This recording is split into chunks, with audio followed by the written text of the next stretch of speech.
කාන්තාවන්ගේ නිවන වැහෙන්න ප්‍රධාන වෙච්ච ප්‍රධාන හේතුවක් තියෙනවා. ඒකද මේක කාන්තා පිරිස ඒ අයගේ කාන්තා ගතියෙම උප්පත්තියෙම හැදිලාපු කොටසක් තියෙනවා. ඒ අය පිඟුතුනි උපන් දාපටන් මිනිස්සුන්ව වසඟයට ගැනීමේ යම් කටයුත්තක නිරත වෙලා ඉන්නවා. කාන්තාව ඒකට කැමති. ඒක එයාගේ වැරද්දක් නෙමෙයි.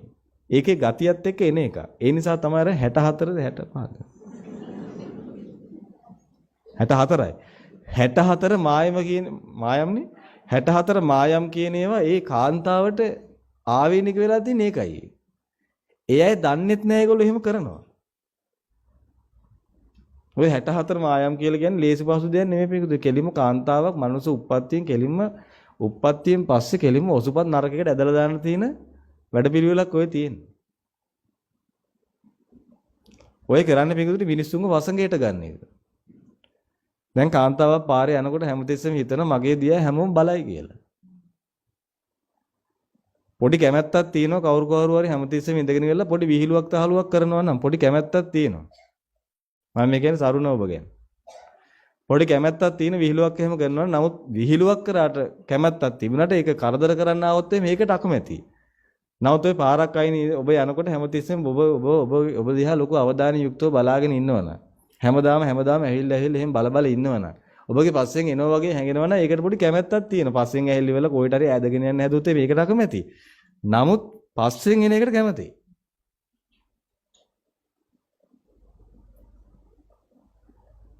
ඒකට හේතුව තමයි පිටුදිරි පුංචි කාලේ ඉඳලා ඒ ඇය තුල එක්තරා සිතුවිලි ටිකක් මතුවෙන්න ගන්න ඔය අවුරුදු 13 14 වෙන්න පටන් ගන්නකොට.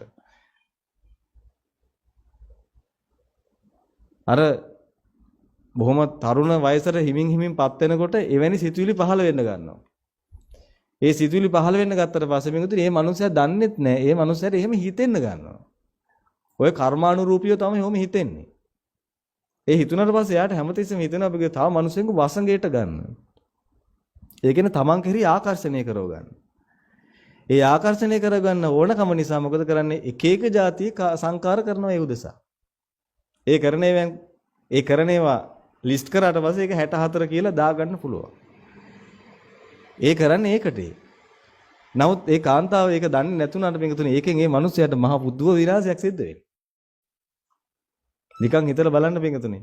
කල්ප කෝටි සත සහස්‍රයකට පස්සේ මේ ලෝකෙට පහළ වෙච්ච මිනිස්සෙගේ මානසිකත්වය පිංගුතුනේ නැවසර රාගයට, දේශයට, මෝහයට පත් කිරීම උදෙසා ඔය කරන්නේ වැඩේ. ඒ වසඟයට පත් වෙච්ච මිනිස්සයා කියලා කියන්නේ පිංගුතුනේ එතනින් එහාට මේ මිනිස්සගේ මනුස්ස ජීවිතය අවසන්. ඒ මිනිස්සයා කාමයට නැඹුරු වෙලා, ලෝභයට, දේශයට නැඹුරු වෙලා පිංගුතුනේ ඒ මිනිස්සයා ආපු ගමන කෙලවර කරලා ආයෙසරේ සතර පාගත වෙනවා. සතර පායට යනගෙන පාර ඇරෙනවා. එතකොට ඒකේ මූලික අඩිතාලම දාලා දුන්නේ කවුද? ඒ අදාළ මිනිස්සයා. මිනිසුන්ව වසඟයට ගැනීම උදෙසා දේවල් කරනවා පිටුදිරි බොහොම භයානක වැඩක් ඔය කරන්නේ. ආන්ගේ කරන වැඩේ නිසා පිටුතුනි නිවන් දකින්න තියෙන හේතු වාසනා බොහොම අඩුයි. වැහිලා යනවා පිටුදිරි සේරම ටික. මොකද මිනිස්සෙගේ නිවන වහන එකනේ ඔය කරන්නේ වක්‍රාකාරව. ඔය දෙන්නේ පිටුදිරි එක්තරා ආකාරයේ මිච්ඡා දෘෂ්ටියන්නේ. මිච්ඡා දිට්ඨි කම්ම සමාදාන තේ කායස්ස බේදා පරම මරණං කොයිද කියලා දන්නවද? ඔය පිංගුතුනි මිත්‍යා දෘෂ්ටිය සමාදන් කරනවා. ඔන්නෝම පිංගුතුනි ඔබ මේ සසර පුරා මේ ජීවිත කාලේ පුරාත් මේ ඉන්න හැමෝම කරගත්ත ලොකු කර්ම ශක්තිය මේ වෙනකොටත් තියෙනවා. දැන් ඔබ හැමෝම තම තමන්ගේ අතීතයට ගිහිල්ලා බලන්න. කොයිතරම්නම් මිනිස්සුන්ව වසඟයට ගැනීම උදෙසා දේවල් කරාද කියලා. කොච්චර hina වුණාද ඒ වෙනුවෙන්. ඔය hina වෙන්නේ පිංගුතුනි මේ මනුස්සයාට සෙනෙහසක්. ඒ කියන්නේ ඒ මනුස්සයාගේ හිත සතුටු කිරීමටම නෙමෙයි ඔය hina වෙන්නේ. ඔය hina වෙන්නේ මොකටද කියලා ඔබ දන්නව ඇති. ගොඩක් වෙලාට ඔය hina වෙන පිංගුතුනි ඔබ කෙරෙහි ආකර්ෂණය ගන්නටක් ගාලා. ඔය ස්ටයිල් එක කරන්න පිංගුතුනි ඔබ කෙරෙහි ආකර්ෂණය ගන්න. ඔය ඇඳුම ගන්න ඔබ කෙරෙහි ආකර්ෂණය ගන්න. ඔය පර්ෆියුම් එක පාවිච්චි කරන්නේ ඔබ කෙරෙහි ආකර්ෂණය ගන්න. ඔය විදිහට කටයුතු කරන්නේ හැසිරෙන්නේ ඔබ කෙරෙහි ආකර්ෂණය ගන්න. බලන්න ඔය චේතනාව නෙමෙයිද කියලා නැගුණේ. දැන් එහෙම නැතුව ඇති. නමුත් ඒ චේතනාව නෙමෙයිද බලන්න නැගුණේ.